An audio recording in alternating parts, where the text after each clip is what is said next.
meta, and we get straight into it. Looking at the drafting phase right here, Kaja and Fanny, early game aggression being banned away.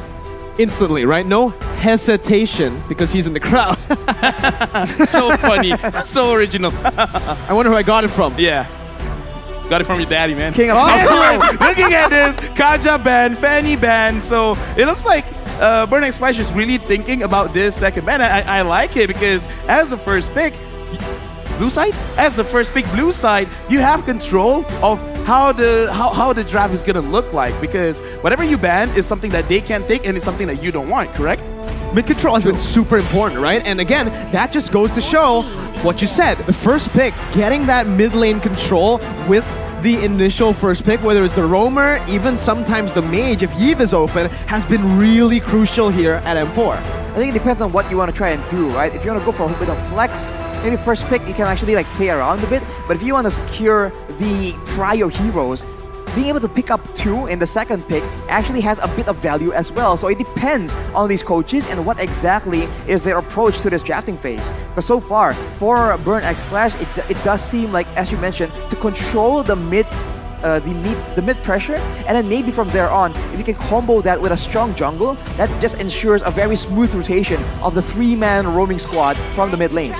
The Joy, still a fan favorite when it comes to the bans here. We've only seen it 3 times, I believe, 2 or 3 here times, yeah. At M4.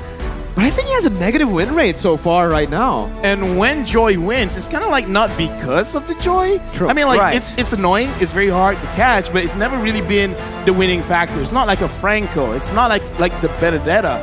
So you're kind of there doing what you're supposed to do. You're a distraction. Yeah, Kind of. kind of. But I mean, we've seen Joy being You're a used in the distraction. jungle. Thank you. Yeah, well, you guys are very distracting to me, actually. Hey, It's looking too good. Oh, Whoa. you're cute, my guy. Hey, but the Joy is also a very cute hero. But the issue is, I think it has so much more potential in a lane where you can actually bring that vengeance, because that just supplements the squishiness, one of the weak points of this Joy pick. But a lot of teams have been using it in the jungle where you're forced to be using a retribution, so you are more prone to just being bursted down and locked down with crowd control. You know, something that I saw from Burn X Flash was that Fanny up against Falcon. And man, Chama is so good at this Fanny, right? I can't wait to see him play other heroes, other assassins in the jungle. We saw the Fanny. I wonder if he can bring out the Hayabusa now, or perhaps something like a Ling. 2 heroes that we have seen find a lot of success here at M4. But looking at Incendio Supremacy now, we're going to take a look at their final ban.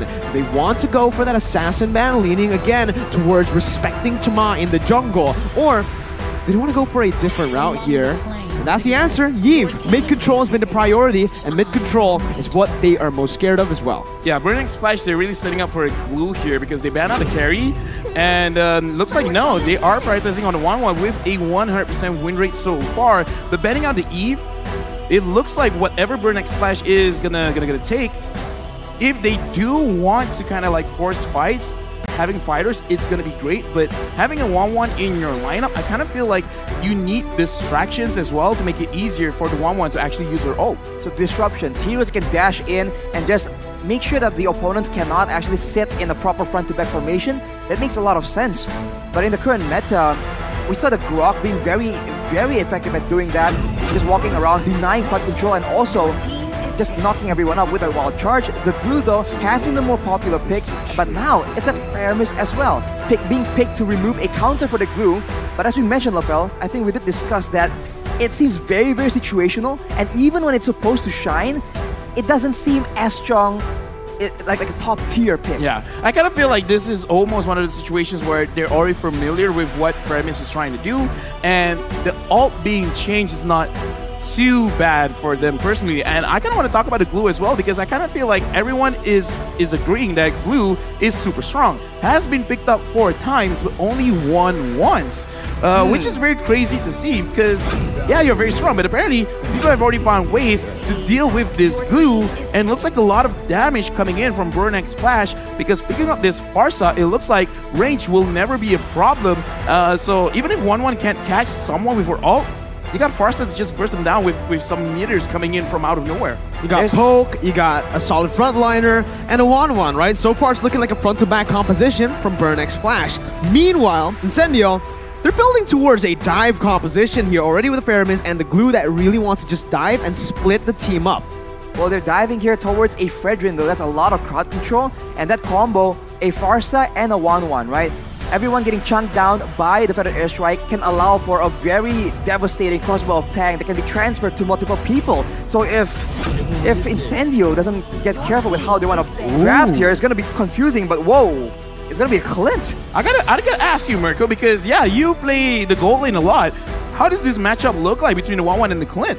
Clint has an insane advantage up against the 1-1, right? Obviously the range and the poke, and obviously just the base damage in the early game.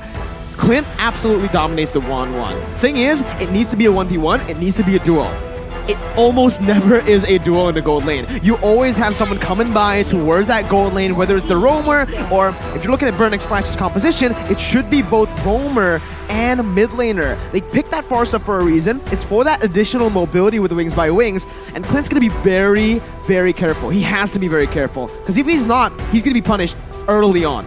And as you mentioned, Mirko, the Clint needs to actually get an advantage in the laning phase. Otherwise, the pick becomes quite irrelevant in a sense. There's no real reason to pick it against that 1-1. So if in the early game, Burn X Flash just moves a lot of members, all this is level 2 even, they can completely shut down the Clint because they can read how the Clint is supposed to be playing. Unless Incendio has some next level mind games here, it's going to be very difficult for this gold lane to actually pay out. Right now, looking at the ban, because they could have used the Lolita for themselves, so either they don't favor the Lolita or it's showing that they want to group up together, because so far, the Lolita has been used when going up against like a Nestus, like a Faramis, where you know they will come together. So, Lolita out of the picture, does this kind of show what kind of draft they want? Technically, there is a possibility of the glue going as a roamer, like be placed as the roamer for the team. It's not the craziest idea. It's not the craziest idea. I mean, we're seeing 2 roamer bans already, right? That might be Incendio saying, hey, we already have a roamer, you just don't know it yet. Maybe you still think it's going to the XP lane. It's still, you know, a possibility, and the Faramis can also still be flexed as well if you really want to. So this is the current meta, guys. You never really know what's going to happen. What about the Clint, no? The Clint as a roamer? Clint jungler, mid laner. Jungle. That's quite the old meta. Toda would have done it. Yeah, exactly. Mid lane, yeah. Todak would have done it. Lapel calling you guys out, guys, on the stage. But Burn X Flash will ban away yet another jungler. So it does seem like they want to have a bit of an advantage there, trying to make sure that with the quick roaming Farsa, they can combo that with a strong jungle that they can use to shut down the game completely. Although for Incendio, the Grok will be picked. Yet again, a hero that can be moved towards the row position. Okay, so is it just gonna be... Oh, no, Burn X Flash. I keep calling for the Estes, and the Estes has been picked up, as well as the Benedetta. Like, Good call. now we see all the 5 heroes for Burn X Hey. Flash. Arashi, like, what does this tell us? I've seen this composition You've seen this composition? somewhere. Yeah. Yeah. I don't know. I think it was Incendio played it Yeah. yesterday or 2 days ago, and I think a team who became world champions used this composition to win the world championship last year. I think. I don't know. Right. It just seems Am I right? uncannily familiar. I think so. I mean, it's just very balanced. There's a lot of front-to-back potential, but also a lot of ways for you to catch people off. So, I mean, if it has been proven to work a lot of times, there's no reason why they can't use it for themselves. So, you can say it's a smart move, a very calculated move, but for Incendio right now, the final pick will actually dispel all this confusion we have about their roster, their lineup. It's gonna be an Amon. First time at M4 right now. That's a debut for the Amon and the Clint. Yeah, I mean, Amon is kind of cool, but I do have to say, with the S's being on Burn X Flash and a lot of bursts coming in from Incendio, will Incendio have enough damage for a prolonged team fight, or will they try to pick it off? I mean, if they get an advantage, they can burst down too so hard cute. for the healing to work, but Hey, so cute. Oh, cute. so Aw. cute. He's supporting Burn X Flash. We saw some supporters as well for Incendio, but for both the compositions, again, quick fire predictions. Arashi first. Who do you think has the better draft? Ooh, I like Burn X Flashes just because of the flexibility, and I like to stay away from danger. So having a lot more range, I like that a lot. So I think I will go with Burn X Flash on this one. I like Danger, Incendio. All right. I like Danger. That's a I think I'm leaning quick over response. to you too, man. I really like aggression, and looking at Incendio, that's what they're bringing to the table. Ladies and gentlemen, it's time to dive in for match number 2, Burn X Flash up against Incendio Supremacy. Looking at this game, if the aggression works, where should it work at? Because right now, looking at both teams, if they get and wait. I saw the Grok with a marksman emblem, so it's going to be a lot of physical attack. And I guess this is a glue roamer. Is this what's going on? Oh, so it is a wait. What is going on here? I think it is a glue roam. I mean, you called it out. It's not. It is a. Yeah, you're right. The glue roam, and it's going to be the Grok in the XP. We saw that Boots brought the high and dry in game number 1. But for. Oh, wait a minute. Apex is going to be caught here. Forced to use the flicker. D7's already looking for the kill on the Estes, flanking around. But yeah. We've seen this before. It was Fluffy who used this build in Indonesia on the Grok XP. Weapon mastery, which means he's looking for that late game damage, technically. Or the mid game damage, whenever he gets those items. He's looking to scale with the items as best as possible. And yeah, the roaming glue, we talked about that roam going in, and he was trying to escort the Clint, trying to make sure that the Clint has a good lane. But as you mentioned, Mirko, the Farsa just comes in, becomes a big problem, and now Burn already trying to abuse the mobility and the speed of this Benedetta pick. Oh, very good eye for an eye there, getting out of the endless shards. And Chama will just go for the gold buff, picks it up. And in the early stage, it's still just both teams playing it really slow. No real reason to go in for a crazy engagement. Right as I say that, though, Caster Curse, Chama jumps in. Oh! And Tenzi too gets the first blood in the mid lane up against Seacat. Caster Curse is real, man. Every time we predict something, the exact opposite happens. And now with that pressure, they're going to go for that turtle fight. They have sustain, they have burst damage as well. So in the early game, this makes for a very dangerous combination. Yeah, mid-game damage is what I want to see from Burn X Flash, actually, because they have the S's and they have a range advantage. So I want to see them pick one lane, win that out. Apex 47 is doing a lot of damage, but he's taking a lot of damage himself. He has to remember, as a roamer, you don't scale up quickly, so he's got to be careful when he goes for disengages. Well, Incendio Supremacy are already doing a good job at splitting Burn up. It's still going to be ATM in the back line with the final blow here, trying to look for the steal, as Tienzi will still be able to get that retribution down. ATM dashing all across the place, picking up a kill onto Rosa, as that's Apex 47, an alien caught by Burn X Flash, and it is a double kill picked up. Now, D7 gets a kill too. That is 3 kills being picked up by the side of Burn X Flash, and that was a very bold play from Seacat. He just goes in with the wings by wings all the way, by point blank to the members of Incendio, knowing that they were on the back foot, enabling him to just land so much crowd control, so much more burst damage, and in the early game, this is what they can abuse. If Incendio wants to try and match them, it will be in that mid-game where the Cult Altar can be abused in the midst of those chaotic fights. Well, Incendio, they're kind of like high risk, high reward kind of strat right now, because a lot of bursts, but because Burn X Flash, they do have the S's, it can mitigate a lot of damage. So looking at how it's setting up right now, looking at the emblems, even this S is putting a lot of stats onto healing, and that was a good burst. Can they do it over and over again? That's the big question, right? Can they do it when an Estes is around? That's the problem. Although they do have the chance of like crowd controlling the Estes to mitigate that healing, but already rotations are being made. Incendio are trying to make sure that they exert their own will, but look at the response, just quick coming in from Burn X Flash. Very good rotations here by Burn X Flash already. Again, helping the gold laner, Fury, who's not in a good matchup up against the Clint. But now, it does seem like with both teams rotating towards that top side, both teams will disengage, but Incendio will actually still try to look for a commitment here with the endless charge being placed on the Fury, but with D7 there, that answers your question. The burst is not enough just yet. Now it's going to be the Cult Altar placed in again. Chama going to be caught, but has the healing coming in from D7 as Apex 47 jumps in with the split, brings Chama back onto Incendio, and it's a 1-for-1. The roamer traded in for the jungler. Still worth it for Incendio as the turtle spawns in to the land of Dawn. There was one more weak point on Sunshine, so Fury almost used that crossbow of Tang, but that is what Burn X Flash can afford to do right here. Despite everyone rotating to cut off Fury from his team, the support comes in, the healing comes in, and if Incendio clumps together, you can see that the Feather Airstrike is devastating. Right now, Burn X Flash, they're looking pretty good, pretty solid, even though Incendio has a small goal lead, but looking at this, Apex 47 wants to get a cash, but it's easier said than done. Feather Airstrike by Seacat just to buy some time, poking him down. Alien gonna be able to actually use the Furious Dive. Wait, it's a kill over.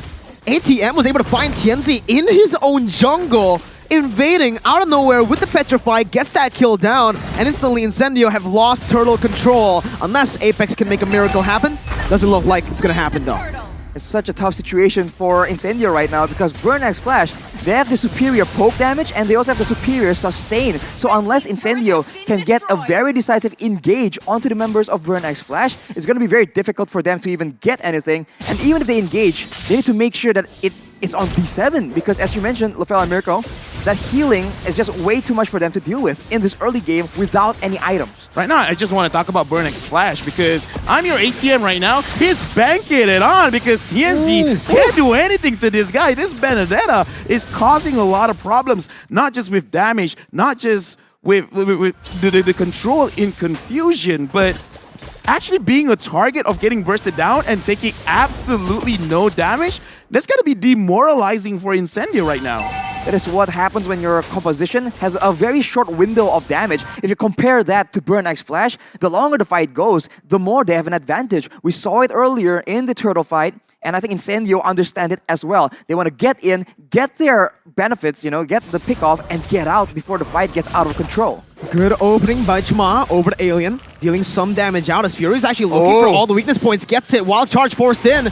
The crossbow tang with the Inspire is going to be popped in, but Alien's still able to actually take all that damage, and the charge pop, but that's D7 with the healing. Apex 47 bringing him back right now with the call altar placed as well. Fury's going to be taken down as the Feather Airstrike will be popped towards the back line. TNZ taken low, and the Appraiser's Wrath by Chama seals TNZ's fate. Apex caught, has the split, goes back in, flickering onto CCat. Getting the stacks down, getting in as well, bringing him back. Alien now, following it up with the damage, and you can see the weapon mastery finally coming into play as the taunt comes in. Schmaz looking for the setup once again. Alien flickers out, gets knocked up, as that's another split by Apex 47. I'm your ATM, jumping in with the Petrify. Rosa flickering out. Rosa gonna be taken down with the final blow. Was cancelled out, and it's a shutdown for Sunshine. Now, guess who's back? Fury's back from the dead, but it's not enough, and it is both teams just disengaging. Wow, they spent so much time trying to get into that fight that Incendio, they were able to wither most of the storm and then later on, finally use that called altar effectively. That is not what Burn X Flash were looking for. Let me just put into perspective how long that team fight was. Glue used the split, his ultimate 3 times, and Grog used the wild charge 2 times. Both ultimates. Imagine 5 ultimates from just these 2. That's a long team fight. That's a very long team fight. I almost ran out of breath. Oh, yeah. Hey, you know, good job. Hey, thank you, man. Yeah, congrats. Yeah, you breathe, man. That's crazy. I breathe. You breathe good. But now it's Incendio that's on the back foot. They went for the turtle, but is that enough? Because Burn goes for the pressure, and now Alien is the one being targeted by Fury and D7.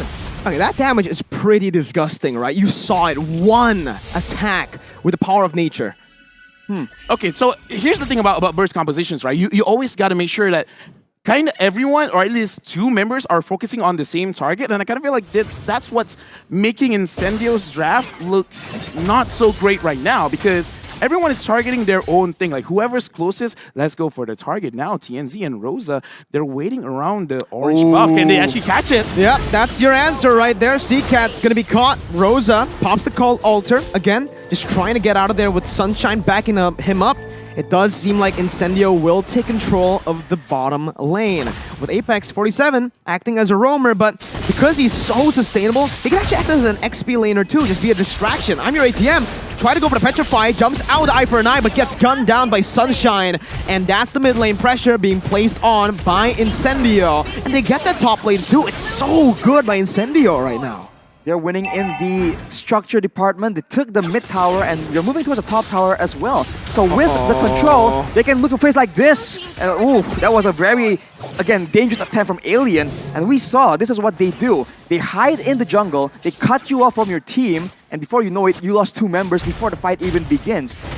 Yeah, right now, Apex 47, I'm seeing that he's just more or less being a distraction. Of course, he would try to get someone. TNZ just caught CCat, and right now it looks like, I don't know which items that really made the difference, but Incendio, all of a sudden is like, yeah, let's fight. Like, let's just go for it. We can get the kills now, guys. Let's go. Incendio have something against CCat, man. He's been taken down 5 times, and TNZ has always just been on that. Apex 47, again, just opening up the map again, acting as a distraction as he goes in for a split, but will be taken down by the crossbow tang. It's translated over to Rosa with the help of that final blow, dealing so much damage while Charge connects onto 2. But Sunshine's free hitting. The 7 still helping the team sustain with the Appraiser's Wrath being placed by Chima to pick up a double kill. It's a 3-for-1, and Burn have turned around a fight 4v5 without Seacat. That is insane. They're just going in so aggressively and they get clumped up. Seacat wasn't there initially in the fight, but he actually made it there. And that is something you cannot do against this composition. We talked about diving in towards crowd control, and Burn X Flash has an abundance of CC that they can use to stop Incendio in their tracks. Oh, Chima, again, taking some damage, but he is a Fredrin. Yeah, right now, looking at the composition, right, I kind of feel like Sunshine is already on board. Like, I want to fight with you guys. So, Burn X Flash, they got to start focusing on actually getting Sunshine down first before they start fight. Because in this team fight right now, what's happening, Arashi? Initially it was a cult altar, but again, everyone's clumped up so deep into each other, and their member that's been shining so far is TNZ. It's an assassin that can delete one person, but he cannot delete the whole team. So we saw that TNZ was able to do a lot of damage, but everyone else are still able to survive and do the damage, and eventually Incendio just ran out of steam. Right now, Burn X Flash, they're pushing in, and if I'm looking at Midlane. I don't know who's going to win this 1v1, but it looks like neither is going to win the 1v1 because now TNZ is getting pressured because everyone from Burn X Flash is moving towards mid. And I like this way of play. Focus on actually, moving together, actually using this SS to your advantage. You just saw D7 and Fury build that Athena shield at the same time. They understand that right now, Incendio, they need to play around TNZ. If their main damage dealers or their main support can get deleted, that is a huge blow to their teamfight capabilities, and they recognize that. So with the Athena shield, it means that Incendio's TNZ will be having a lot more of a difficult time trying to delete all those backline members. Yeah, right now, I honestly think at the 12-minute mark, it's time to transition, right? Your main carry was TNZ, but now it's about time to transition over to Sunshine, who has the damage, who has the weapon mastery as well. Apex, though, still able to actually get out of that with a split as Rosa tries his best to zone the members away. Both teams not really going to risk anything, not really going to commit to anything here in 12 minutes, still waiting for that Lord to spawn back in. Right now, I'm actually just looking at TNZ because he is trying very hard to make sure that he is staying at the side of Burn X Flash jungle. And looking at the way that they're playing, I kind of feel like he wants to take out Seacat or Fury as fast as possible. Right now, Alien, he's alone. Can he actually get out of this? And it looks like Burn X Flash, they're not even sure where he is. They don't know Alien is there. Oh, Alien. Oh, there you go. He's spotted here. He jumps in, looking at Power of Nature, but will just use the Wild Charge to get out. Weakness point, the final one, not there just yet, but it is opened up. Alien isolated from the rest of the team. Fury has the crossbow tank, but will not use it, and that might be a mistake, as that's an endless charge placed onto him. Schwan's gonna be isolated, and he's gonna be taken down. The crossbow tank is dealing damage to himself with Apex on him with a split, and Fury now with no ultimate. It's gonna be ATM jumping with Petrify, finding the jungler, shutting him down. Apex running for the hills, the Feather Airstrike comes down to poke them down. Fury with the kill spree, chasing them down, looking for more weakness points on the board, but Sunshine comes in, gets the shutdown back. ATM loses his immortality. Rosa is all alone, and it's Burn who come out on top. That was a long fight, a long chase, and Incendio went for the flank, but they kind of didn't really get the best re-engage onto that fight, and that allows Burn X Flash to buy a bit more time, and eventually, as we said, the long drawn out team fights with the sustain, with the DPS, they come out on top, and it's so disastrous because the Lord is up at the same time. Incendio is still contesting, but it does not seem possible unless Alien can make something of a miracle play. We've seen a miracle play by Grok many times before. He's looking for it. He has the weapon mastery for a reason. He steals it for Turkey, for Incendio, to save the game for his team.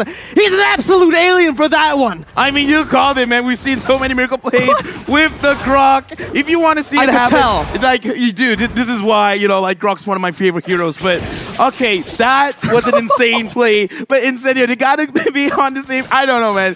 Do I even really want to be too smart about this? Because that's the highlight of the day. That's the highlight of the day, man. Wow, unbelievable. I didn't think it was possible. I'll be real with you, but he proved me wrong, man. Alien saves that Lord play, and now with the Lord behind them, they have a chance to split up the members of Burn X Flash, and that will actually be very beneficial for their composition. They can get those pickoffs that's been very difficult to get when Burn X Flash is clumped up, working as a team together.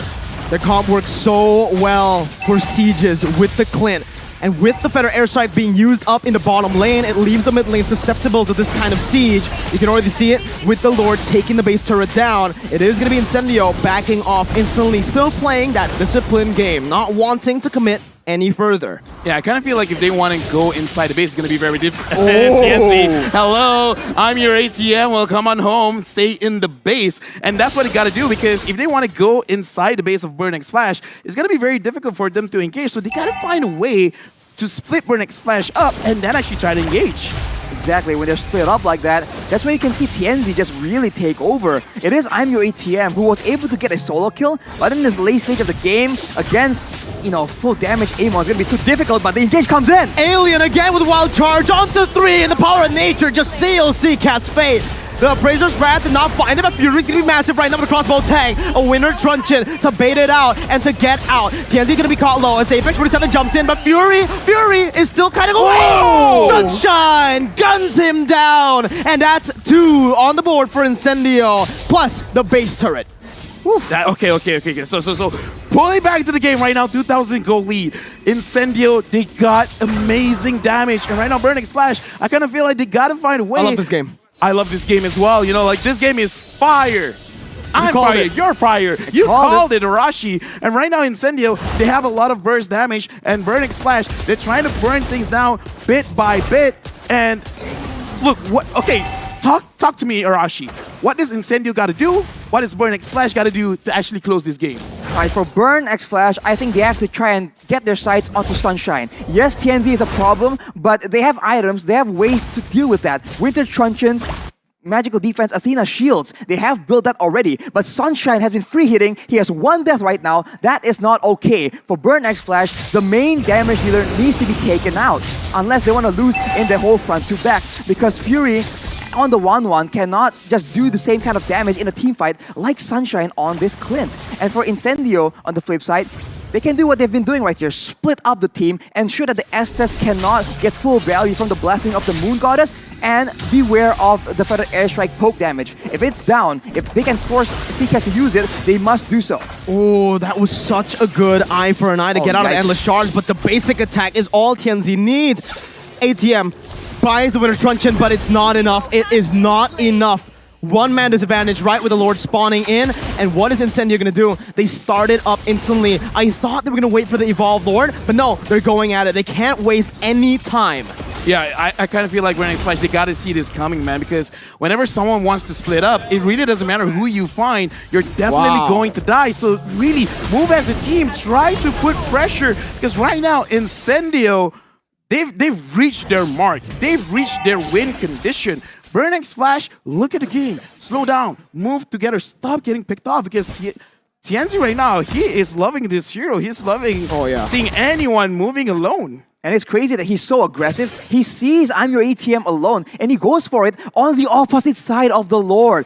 It's smart. It just catches I'm Your ATM out of, off guard completely. And now with the Lord, this is going to be the final sequence. They will be trying to look for it unless Burn can find something great. Alien, what a play right there. But when nature comes in, it does not matter. TNZ is targeting the base to secure the upper brackets for Incendio Supremacy. Be proud. You have done it. Incendio. Dude, beating Falcon. Apex, and now Burn. Apex 47, he did the heart. He's happy, but I can see his hand shaking. He's like, we won. It was close. We won, but dude. You can see the pressure getting to them, man. It's such a great moment. It was so close, and it wasn't one-sided at all. There were so many moments where it was almost over, but again,